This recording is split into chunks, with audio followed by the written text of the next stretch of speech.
Hello everyone, today topic is diabetes. So diabetes is the chronic metabolic disorder with rise in blood sugar. So it is also known as blood sugar level rising. Blood sugar also people are saying that blood sugar.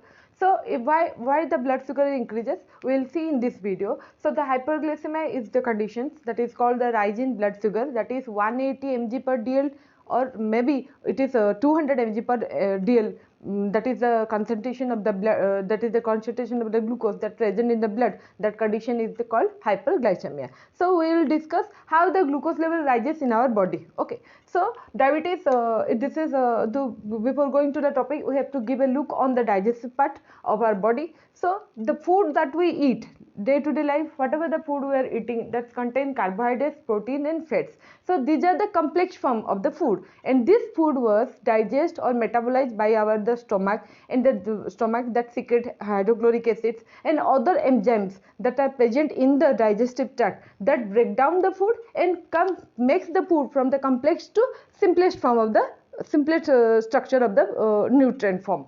So as the protein also digest, fats also digest. Similarly, carbohydrate also digest into by this digestive tract into simplest form, that is the glucose. Okay, so suppose this is carbohydrate, okay, that we are eating in the mouth, and the saliva also acts as a helps in breakdown of the food, and also when it's passed through the esophagus and the stomach, the digestive fruit continuously break the food and make it very simple form. Okay, and ultimately the food that is simplest form of the nutrient that is absorbed in the small intestine. Okay, so duodenum is the first proximal part of the small intestine. Okay, this C-like structure is the duodenum.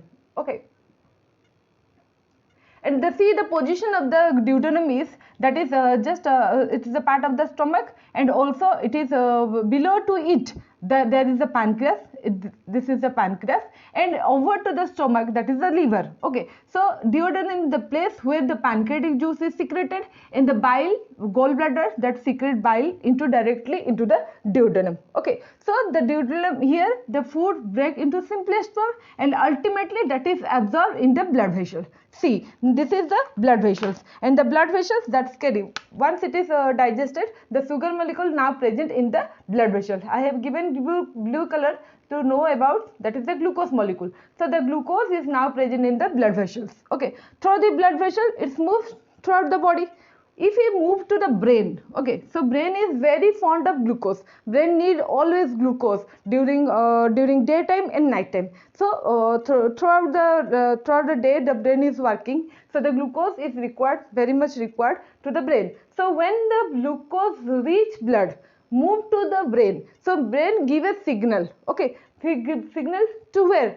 Pancreas. So he give a signal to the pancreas. So pancreas, what is the role of the pancreas? The pancreas is a cluster. You see, this is a cluster. This structure is the pancreas, and this part is called head of the pancreas, and the conical area is called the tail of the pancreas, and the pancreas is consist of cluster of actin cells. Okay, and also it says 4 types of cells are present.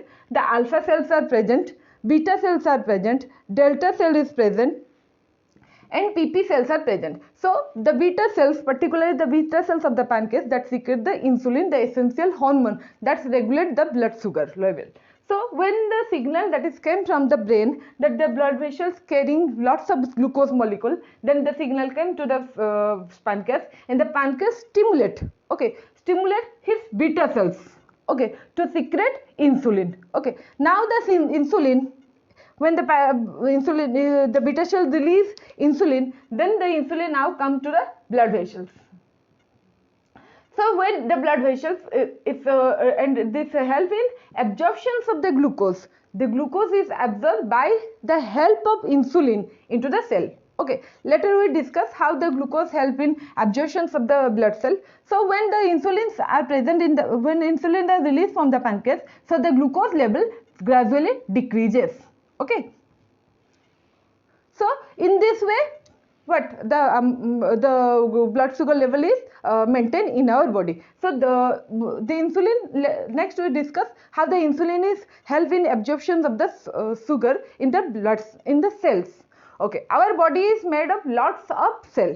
Okay, so the cell get energy from the glucose. So how the glucose enter into the cell? So the glucose cannot easily enter to the blood cells, because the cell wall is made of a structure is there that does not allow the glucose molecule enter into the cell. So in this this is the diagram of a cell. You see, this is the diagram, and this is the cell wall. Okay, in the cell wall, number of this type of this type of structure are present, that is called insulin receptor.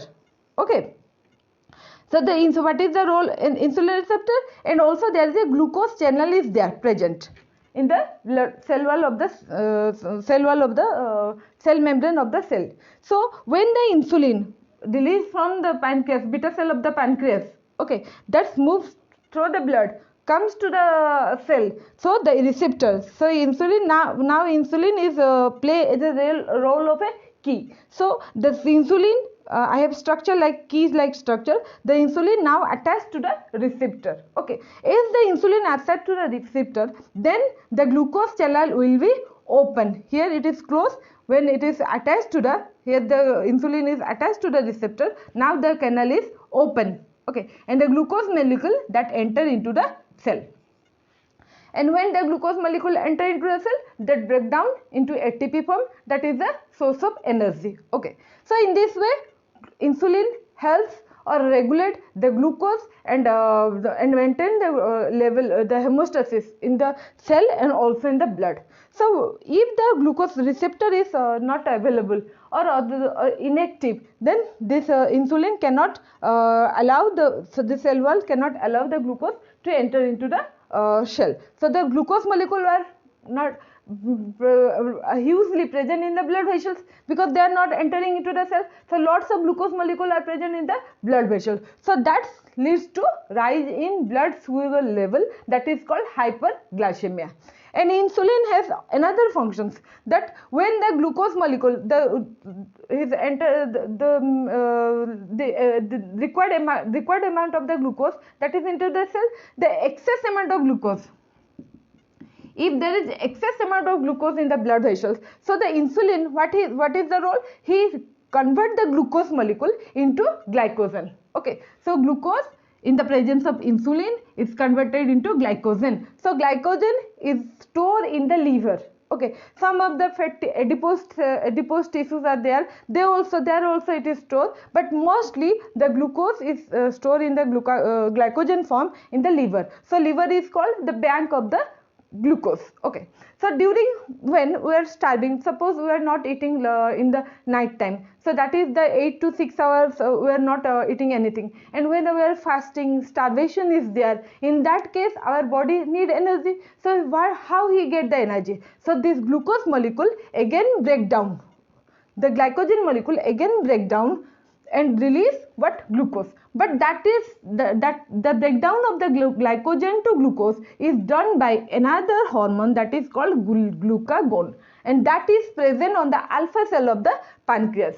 Okay, so when our brain seems to know that there is very much required of the glucose, suppose we are not eating for a long time, we are fasting or starvation is there, so the brain the glucose level is decreases, so the brain again detect the hypoglycemia, and he also give another signal to the pancreas, to the pancreas stimulate the alpha cell of the isolates of Langerhans, and this alpha cell secrete glucagon, and the glucagon convert the store form of glycogen and into simple glucose. Now the glucose is again utilized by the body and the brain and other organ that gets glucose and utilized for energy form. Okay, so this is all about how the glucose level is maintained in our body. So another point is I want to discuss how the beta cell that is present in the pancreas that release insulin. Okay, so this is the structure of a beta cell.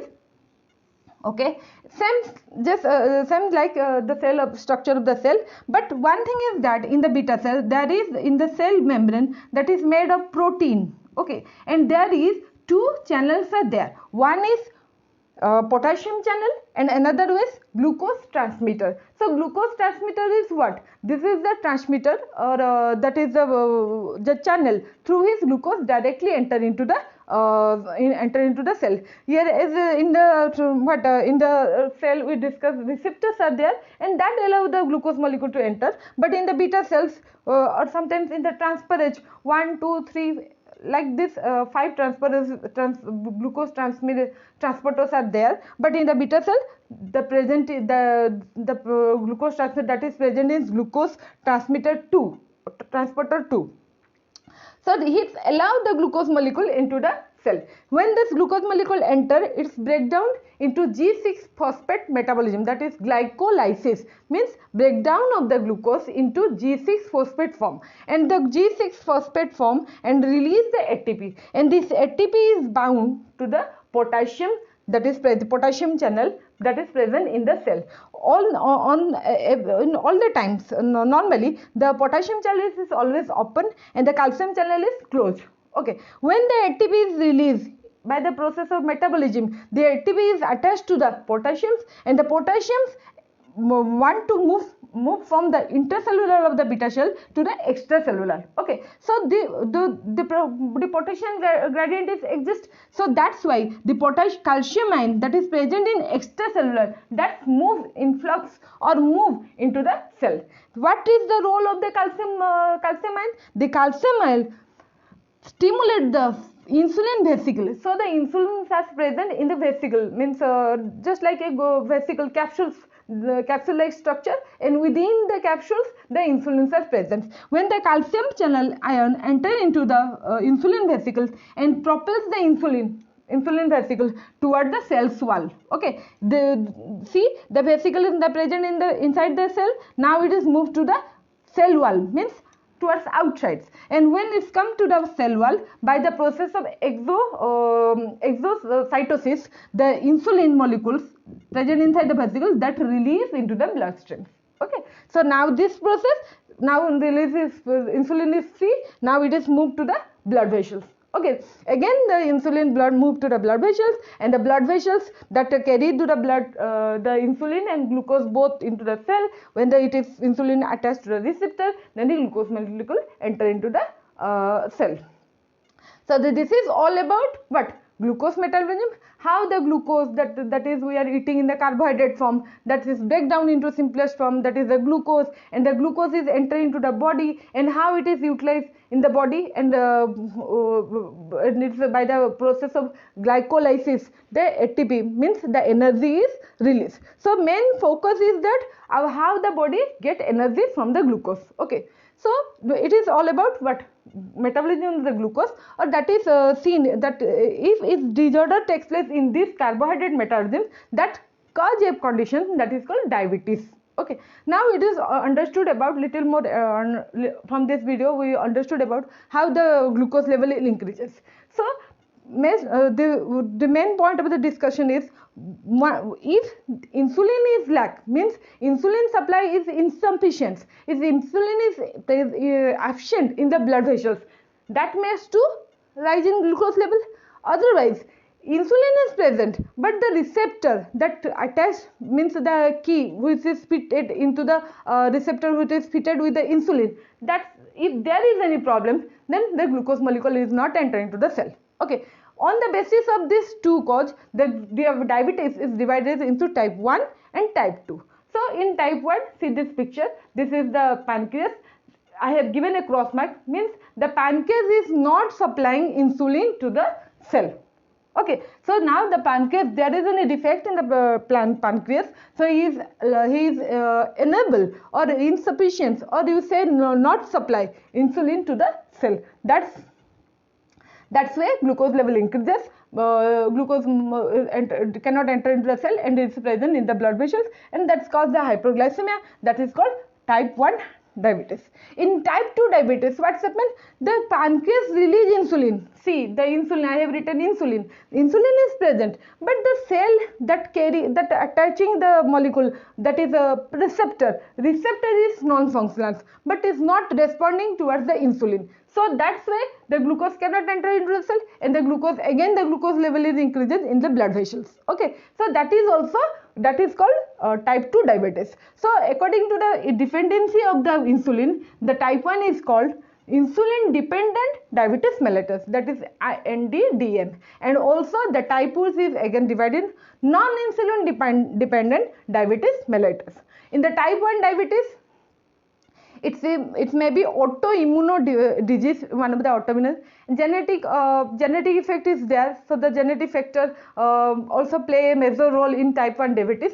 But in type 2 diabetes, what happens? It's not developed in the early age, but in type 1, that is developed in the children age, also in young age. But the type 2 diabetes is developed in the elderly age. And also in type 2 diabetes, what happens? Due to the lack of exercise, the comfort we are living, our lifestyles, and the food that we are taking, that is rich in junk food or rich intake of carbohydrate, that's cause type 2 diabetes. Okay, so this is all about diabetes, how the glucose is utilized in the body. Hope you understood from this video about the process of carbohydrate metabolism. For more video, please subscribe my channel.